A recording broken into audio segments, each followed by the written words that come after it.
Why do you buy things you regret, sometimes the same day? It's not lack of discipline, it's psychology. And today, I'll show you a simple system that stops overspending. In this video, you'll learn the psychology behind overspending.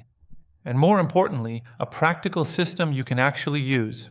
No motivation, no extreme budgeting, just simple steps that work. Overspending usually looks like this. You see an ad, you feel something, you click.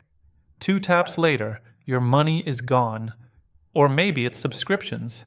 Small charges, every month, quietly draining your account. This doesn't feel like a money problem. It feels emotional. That's because companies don't sell products.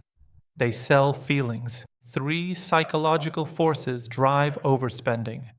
First, instant reward. Your brain wants to feel good now. Second, social proof.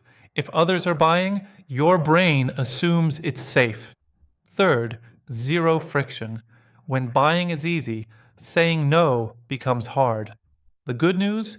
Once you understand this, you can design a system to fight back. I use a simple framework called the PAUSE system. It's beginner-friendly and works in real life. Create distance between desire and purchase. For small purchases, wait 24 hours. For bigger ones, wait 72 hours. Use a timer if needed. Most impulse desires disappear with time. Example, see headphones for $59? Wait 1 day. If you still want them and can afford them, buy them. Most of the time, you won't. Next, audit your spending. Open your bank app. Scan the last 30 days. Circle subscriptions and impulse purchases. Then pre-commit your money. Create a fun money limit each month. When it's gone, it's gone. No guilt, no stress. Your environment controls your behavior. Remove saved cards from shopping apps. Turn off one-click checkout. Unsubscribe from promotional emails. Even switching your phone to grayscale can reduce impulse buying. Small friction saves big money. If shopping fills boredom or stress, replace the reward. Take a 10-minute walk. Call a friend. Finish a small task. You still get the dopamine, just without spending money.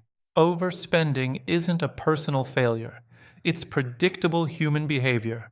And predictable behavior can be redesigned. Progress beats perfection. If this helped, subscribe for simple money psychology content. Like the video if you learned one thing. Comment below, what will you pause buying this week?